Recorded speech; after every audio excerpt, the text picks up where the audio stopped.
Hello friends, welcome to exam Mohalla. आशा करता हूँ आप सब अच्छे होंगे। दोस्तों, आज के इस वीडियो में हम जीके के 50 इंपॉर्टेंट क्वेश्चन डिस्कस करने वाले हैं जो एग्ज़ाम के पर्सपेक्टिव से बहुत ही इंपॉर्टेंट है। वीडियो में लास्ट तक बने रहिएगा। हमने एकदम सेलेक्टेड प्रश्न लिए हुए हैं आपके लिए। प्रश्न आने वाली परीक्षाओं के लिए बहुत ही हेल्पफुल होंगे। चलिए दोस्तों, शुरू करते हैं। आज का पहला क्वेश्चन है, भारत के राष्ट्रीय ध्वज के मध्य बने धर्म चक्र का रंग क्या है। भारत का राष्ट्रीय ध्वज है जो, उसके बीच में जो चक्र बना है उसमें 24 तीलियां होती हैं, तो आपको पता होगा, लेकिन उसका रंग पूछ रहा है क्या है, ध्यान रखिएगा। तो गहरे नीले रंग का होता है धर्म चक्र। ठीक है, धर्म चक्र जो होता है गहरे नीले रंग का होता है। ऑप्शन बी राइट आंसर हो जाएगा। आगे बढ़ते हैं। बाघ से पूर्व भारत का राष्ट्रीय पशु था। वर्तमान में भारत का राष्ट्रीय पशु बाघ है। क्वेश्चन पूछ रहा है बाघ से पहले क्या था, ध्यान रखिएगा शेर। ऑप्शन सी करेक्ट हो जाएगा, सिंह। बाघ से पहले भारत का राष्ट्रीय पशु सिंह था। अगला प्रश्न देखते हैं, गेटवे ऑफ इंडिया कहाँ स्थित है। वेरी इंपॉर्टेंट क्वेश्चन है, अक्सर बच्चे यहाँ पे कंफ्यूज होते हैं। ध्यान रखिएगा, गेटवे ऑफ इंडिया और इंडिया गेट में कंफ्यूज मत होइएगा। इंडिया गेट जो है दिल्ली में स्थित है, लेकिन गेटवे ऑफ इंडिया मुंबई में। ऑप्शन ए करेक्ट हो जाएगा। अगला प्रश्न देखते हैं दोस्तों, शक संवत पर आधारित राष्ट्रीय पंचांग का प्रथम माह होता है। हमारा राष्ट्रीय पंचांग कौन सा है, शक संवत। ये ध्यान रखिएगा, इंपॉर्टेंट है। शक संवत जो है राष्ट्रीय पंचांग है। पूछ रहा है इसका पहला महीना कौन सा होता है, ध्यान रखिएगा चैत्र का महीना पहला होता है। बात करें आखिरी महीने की तो फाल्गुन का महीना फाल्गुन का आखिरी होता है। ठीक है, ऑप्शन ए करेक्ट हो जाएगा। आगे बढ़ते हैं दोस्तों, स्वतंत्र भारत के राष्ट्रीय ध्वज का डिजाइन निम्नलिखित में से किसने तैयार किया था। वेरी इंपॉर्टेंट क्वेश्चन है। स्वतंत्र भारत का जो वर्तमान में हमारा भारत का झंडा है उसका डिजाइन किसने तैयार किया था। ऑप्शन डी करेक्ट हो जाएगा, पिंगली वेंकैया। ठीक है, ऑप्शन डी करेक्ट हो जाएगा। अगला प्रश्न देखते हैं, राष्ट्रीय गान जन गण मन सर्वप्रथम कब और कहाँ गाया गया। तो हमारा जो राष्ट्रीय गान है जन गण मन, सबसे पहले तो यही ध्यान रखिएगा, ये सर्वप्रथम कहाँ गाया गया, ध्यान रखिएगा 1911 में कोलकाता में। कोलकाता में कांग्रेस का एक, भारतीय राष्ट्रीय कांग्रेस का एक अधिवेशन हुआ था, वहाँ पे पहली बार इसे गाया गया था 1911 में। आगे बढ़ते हैं, भारत के राष्ट्रीय गान के रचयिता कौन है। इजी क्वेश्चन है, आप सबको पता होगा भारत के राष्ट्रीय गान के रचयिता कौन है, Rabindranath Tagore ji. Option B correct हो जाएगा। अगला प्रश्न देखते हैं, भारत के राष्ट्रीय गीत है, भारत का राष्ट्रीय गीत क्या है। तो ध्यान रखिएगा भारत का राष्ट्रीय गीत जो है वंदे मातरम है। ऑप्शन सी करेक्ट हो जाएगा। और राष्ट्रीय गान जन गण मन अधिनायक जय। आगे बढ़ते हैं, भारत के राष्ट्रीय गीत के रचयिता हैं, भारत के राष्ट्रीय गीत के रचयिता कौन है, बंकिम चंद्र चटर्जी। ठीक है, अक्सर परीक्षाओं में यहाँ से प्रश्न पूछा जाता है कि जो राष्ट्रीय गीत है वंदे मातरम उसे कहाँ से लिया गया है। तो ध्यान रखिएगा इनकी रचना है आनंद मठ। ठीक है, आनंद मठ, वहाँ से वंदे मातरम को लिया गया है। अगला प्रश्न देखते हैं, भारत के राष्ट्रीय गीत के गायन की अवधि क्या है। तो राष्ट्रीय गीत के गायन की अवधि ध्यान रखिएगा, राष्ट्रीय गान की अवधि नहीं पूछ रहा है। राष्ट्रीय गान की अवधि तो 52 सेकेंड है। ठीक है, लेकिन राष्ट्रीय गीत जो है वंदे मातरम उसकी अवधि पूछ रहा है तो 65 second. Option C right answer हो जाएगा। इंपॉर्टेंट प्रश्न है, बच्चे यहाँ पे कंफ्यूज हो जाते हैं। आगे बढ़ते हैं, भारत के राष्ट्रीय गीत वंदे मातरम है वो सबसे पहले कहाँ गाया गया था। तो 1996 में, 1896 माफ़ कीजिएगा, 1896 में कांग्रेस का एक अधिवेशन हुआ था, यहाँ पे सर्वप्रथम वंदे मातरम को गाया गया था। ऑप्शन बी करेक्ट हो जाएगा। अगला प्रश्न देखते हैं दोस्तों, कोपा कप किस खेल से संबंधित है।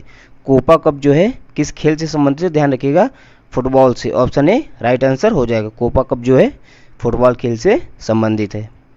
अगला प्रश्न देखते हैं, डेविस कप किस खेल से संबंधित है। ठीक है, खेल संबंधी क्वेश्चन भी पूछे जाते हैं, तो ध्यान रखिएगा डेविस कप किससे संबंधित है, लॉन टेनिस से। ऑप्शन सी राइट आंसर हो जाएगा। अगला प्रश्न देखते हैं दोस्तों, भारत का सिलिकॉन शहर, सिलिकॉन सिटी किसे कहा जाता है। वेरी इंपॉर्टेंट क्वेश्चन है, इंडिया की सिलिकॉन सिटी किसे कहा जाता है, बेंगलोर को। ऑप्शन ए राइट आंसर हो जाएगा। आगे बढ़ते हैं, संयुक्त राष्ट्र संगठन यूनाइटेड नेशन का मुख्यालय कहाँ है। तो यूनाइटेड नेशन का मुख्यालय कहाँ है दोस्तों, न्यूयॉर्क सिटी में, जो कि यूएसए में पड़ता है। ऑप्शन सी करेक्ट हो जाएगा। आगे बढ़ते हैं, वेक अप इंडिया पुस्तक किसके द्वारा लिखी गई। वेरी इंपॉर्टेंट क्वेश्चन है, कई बार परीक्षाओं में यहाँ पूछा गया है ये प्रश्न। वेक अप इंडिया किसने लिखा, ध्यान रखिएगा एनी बेसेंट ने। ऑप्शन ए राइट आंसर हो जाएगा। आगे बढ़ते हैं दोस्तों, नोबेल पुरस्कार पाने वाले प्रथम एशियाई कौन थे। प्रथम एशियाई प्रथम भारतीय दोनों पूछे तो सेम आंसर होगा रविंद्रनाथ टैगोर जी को। ठीक है, कब मिला था, 1913 में नोबेल पुरस्कार मिला था किस फील्ड में, साहित्य की फील्ड में, लिटरेचर। आगे बढ़ते हैं, खैबर दर्रा या खैबर पास कहाँ पे स्थित है, ध्यान रखिएगा खैबर पास कहाँ पे स्थित है, अफगानिस्तान में। ऑप्शन डी करेक्ट हो जाएगा, अफगानिस्तान में जो है खैबर पास स्थित है। आगे बढ़ते हैं, संयुक्त राष्ट्र के पहले महासचिव कौन थे, इंपॉर्टेंट क्वेश्चन है, परीक्षाओं में पूछता है, यूनाइटेड नेशन से अगर सिलेबस में रहता है तो यह प्रश्न जरूर पूछता है। ध्यान रखिएगा, संयुक्त राष्ट्र के पहले महासचिव कौन थे, तो ट्रिगविल ली, ऑप्शन बी करेक्ट हो जाएगा। कमेंट करके दोस्तों बताइए कि वर्तमान में यूनाइटेड नेशन के महासचिव कौन है। आगे बढ़ते हैं, भारत के उच्च न्यायालय की पहली महिला मुख्य न्यायाधीश कौन थी, भारत के उच्च न्यायालय की पूछा है, न कि सुप्रीम कोर्ट की, उच्चतम न्यायालय की। तो ध्यान रखिएगा उच्च न्यायालय की पहली महिला न्यायाधीश कौन थी, लीला सेठ, ऑप्शन सी करेक्ट हो जाएगा। अगर उच्चतम न्यायालय की पूछता तो फातिमा बीबी करेक्ट आंसर हो जाता।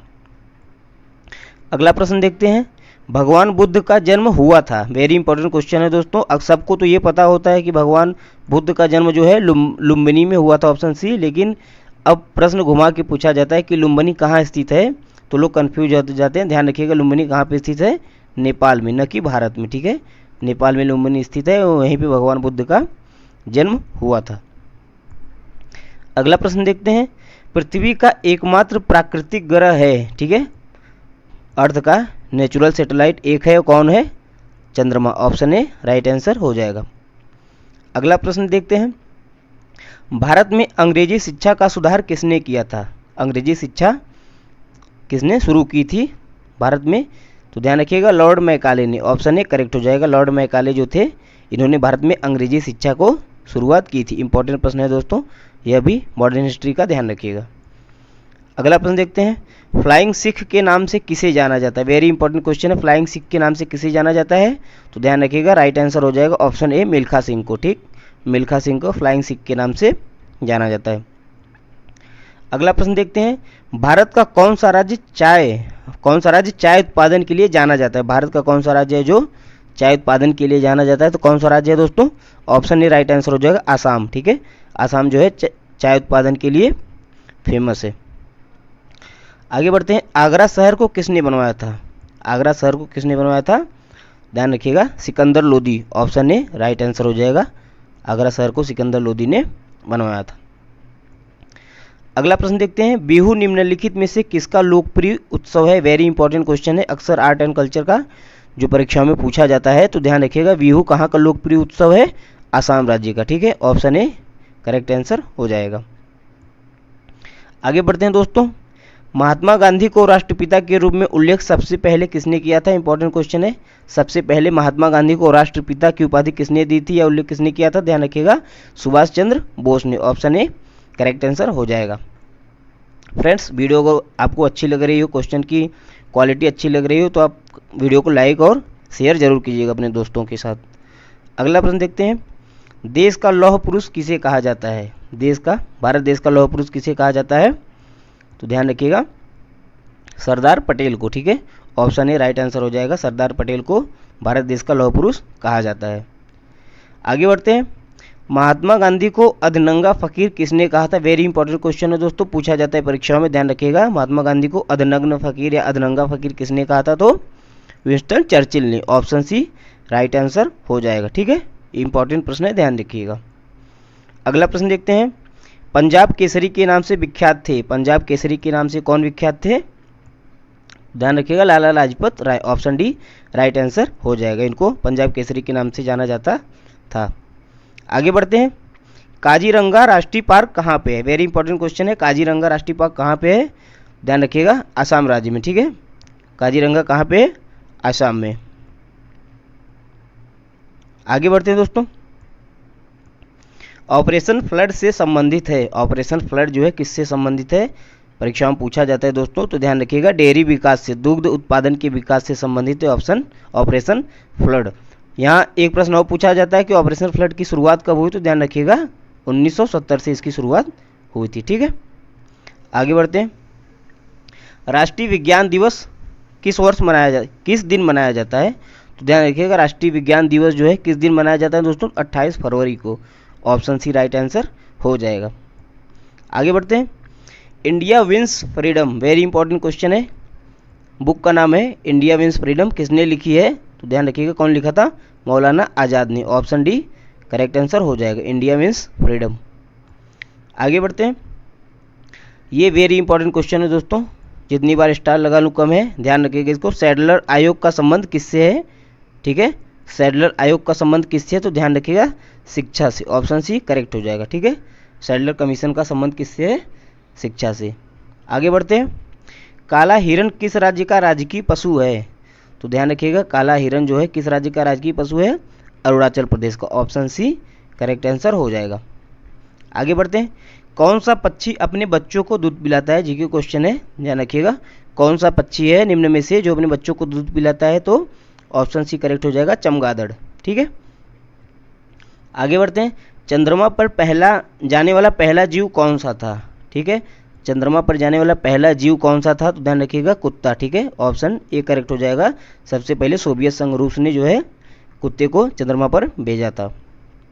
अगला प्रश्न देखते हैं, मानव शरीर की सबसे मजबूत हड्डी कहाँ होती है? इंपॉर्टेंट क्वेश्चन दोस्तों, मानव शरीर की सबसे मजबूत हड्डी कहाँ पे होती है?